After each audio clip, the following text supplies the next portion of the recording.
Schön, dich hier in meiner Werkstatt zu sehen. Ich habe gerade ein neues Projekt am Laufen. Was baust du denn?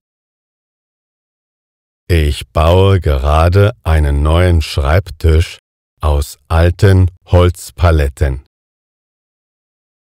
Die Idee habe ich im Internet gefunden.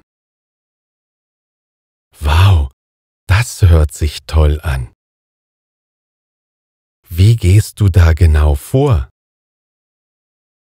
Zuerst habe ich mehrere Paletten auseinandergenommen. Dann habe ich die Teile zusammengesetzt und geschliffen. Bist du mit dem Ergebnis zufrieden? Ja, ich bin bisher recht zufrieden. Aber ich bin noch nicht ganz fertig. Als nächstes muss ich den Tisch noch lackieren. Hast du noch andere Projekte, die du in Angriff nehmen möchtest? Oh ja, ich habe noch so viele Ideen. Als nächstes möchte ich ein Schuhregal bauen. Du bist ja echt kreativ. Woher hast du all deine Werkzeuge? Einiges habe ich geschenkt bekommen, aber vieles habe ich mir Stück für Stück selbst gekauft. Es hat sich über die Jahre angesammelt. Hast du eigentlich eine bestimmte Vorliebe für bestimmte Materialien?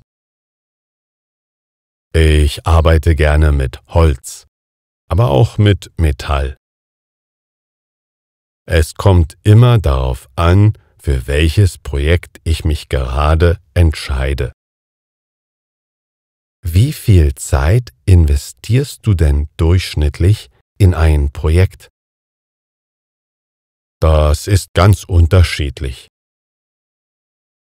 Manchmal brauche ich nur ein paar Tage, manchmal dauert es Wochen, bis ich mit einem Projekt fertig bin. Hast du auch schon mal einen Fehler gemacht und etwas komplett verhauen?